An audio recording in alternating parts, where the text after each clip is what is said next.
Fala fiel, tudo certo com vocês? Estou de volta aqui no Timão Mania para trazer as últimas novidades do nosso Corinthians. E antes que comecemos o vídeo, quero pedir a você que está chegando pela primeira vez para que se inscreva em nosso canal, clicando nesse botãozinho vermelho e ativando o sininho na opção todas. Assim, você sempre ficará atualizado com tudo que rola dentro e fora de campo com relação ao nosso timão. Então, bora pro vídeo e vai Corinthians! Começamos o ano com o pé direito em fiel. Ontem o Corinthians enfrentou o Grêmio pelas quartas de final do Campeonato Brasileiro Sub-20 e bateu os gaúchos de virada por 3-2. Pois é, foi emoção até o último minuto literalmente. Saímos atrás do placar logo aos 5 minutos de partida e depois ainda tomamos mais um aos 30 do primeiro tempo. E bem, até ali a eliminação era questão de tempo, mas o maior problema mesmo seria uma humilhação que poderia vir no segundo tempo.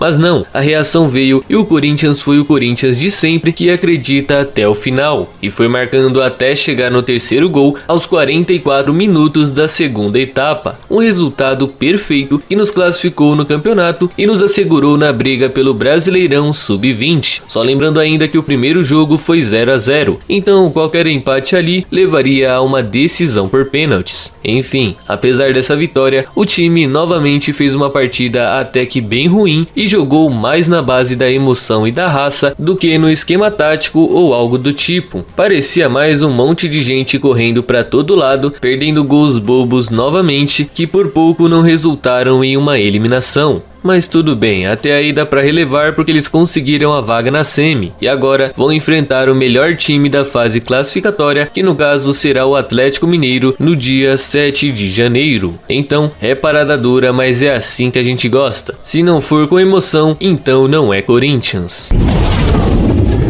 Parece que o lateral direito Matheus Alexandre não terá o mesmo destino de Fabrício Oia e será emprestado novamente a outro clube do Brasil. E segundo o portal Meu Timão, os planos da diretoria seria colocá-lo na Inter de Limeira para que ele jogasse na Série A do Paulistão e com isso tentar conquistar mais visibilidade no mercado em caso de um possível destaque na equipe do interior. Desse jeito, o Timão poderia se livrar logo desse jogador que até hoje nunca pisou no CT Joaquim Grava desde que foi contratado. E o mais impressionante disso tudo é que negociaram um contrato de 5 anos com esse moleque. Sim, 5 anos com um jogador que eles nem sabiam se ia vingar ou não.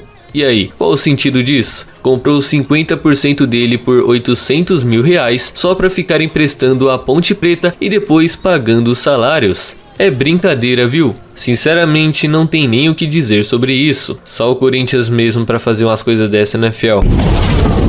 O agora ex-presidente Andrei Sanches viu seu mandato no Timão acabar na noite de ontem, e entre erros e acertos, ele sai do Corinthians para ver o seu sucessor Duílio assumindo o cargo na tarde de hoje. Pois bem, iniciada em 2018, a gestão de Andrés conquistou 2 campeonatos paulistas, conseguiu negociar os name rights da arena, viu a equipe feminina conquistar tudo que disputou, mas por outro lado fechou o caixa com uma dívida gigante aproximada em R$1 bilhão. E também não cumpriu diversas promessas que ele mesmo fez ao longo do tempo, como por exemplo não ter se afastado do cargo de deputado federal, não ter sido transparente como o nome do próprio grupo dele diz, já que ele não divulgou os balanços financeiros mensalmente, também omitiu alguns detalhes em transferências e negociações, como por exemplo aquela do valor do patrocínio da BMG, que só ficaram públicos depois que o próprio banco divulgou. A contratação do meia Luan também até hoje é um mistério, e ninguém sabe 100% como ela foi feita. A venda de Carlos Augusto, que no começo era uma coisa totalmente linda e depois virou um negócio totalmente obscuro e com os valores muito alterados do que foram ditos inicialmente. Outra coisa também foi ele ter prometido que iria criar uma superintendência de futebol que iria comandar tanto o profissional quanto a base, só que isso nunca ocorreu. Enfim, como eu disse, entre erros e acertos, mais erros do que acertos na verdade, ele fechou o seu último mandato basicamente com um patrocínio master, eu acho que eu posso falar isso, um name right para nossa arena e um saldo negativo nas contas de quase R$1 bilhão. E de quebra ainda fez umas 200 contratações pro nosso Sub-20.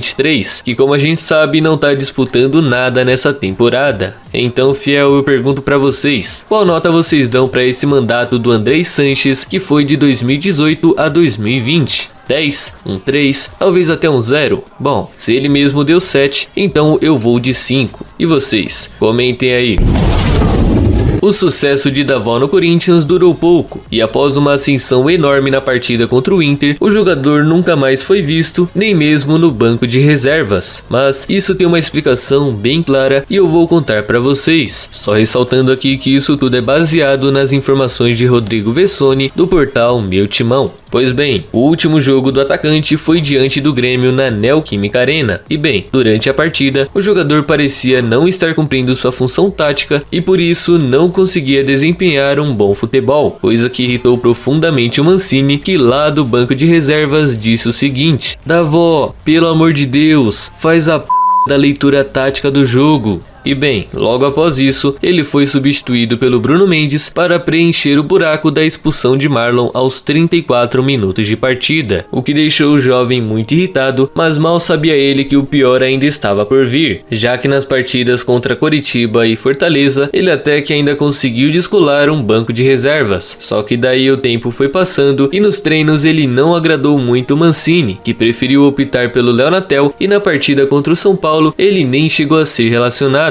e ainda teve que assistir o jogo da TV, vendo principalmente o Léo Natel assumindo a sua posição. E bem, isso deixou ele muito chateado, ficando um clima meio estranho entre ele e o professor durante os treinos do dia a dia. Então, fiel, é basicamente isso. Ele não joga porque não está sabendo fazer o que foi combinado. Fechou? Me digam aí se o que o Mancini está fazendo é justo ou não, porque para ele ter ficado tão bravo assim é porque algo não está certo. Talvez seja ele mesmo, mas comentem aí. Falando nisso, a posse de Duílio Monteiro Alves como novo presidente do Corinthians já está em andamento no Parque São Jorge, onde ele deve estar se apresentando, respondendo algumas perguntas e fazendo o evento de posse sem a presença física de conselheiros. Pois bem, após isso, ele irá se deslocar para o CT Joaquim Grava, onde irá conceder uma entrevista coletiva virtual já como presidente do Timão, e onde irá anunciar também os nomes que farão parte da nova diretoria do Clube Alvinegro. Tudo isso com cobertura da Corinthians TV e outros veículos de imprensa. Só lembrando ainda que ele terá mandato do início de 2021 até o final de 2023. Então, só desejo boa sorte ao nosso novo presidente e que ele consiga colocar o Corinthians entre as melhores equipes do Brasil. Fechou, fiel? Essa é a nossa meta para os anos seguintes. Então, bora torcer para que tudo dê certo, porque só quem ganha com isso tudo é a gente. Então, boa sorte, presida. Por hoje é só, fiel, mas fiquem ligados, amanhã estaremos aqui novamente trazendo mais informações do nosso timão diretamente para vocês que estão ligados aqui no canal. Então fiquem com Deus e até a próxima, vai Corinthians!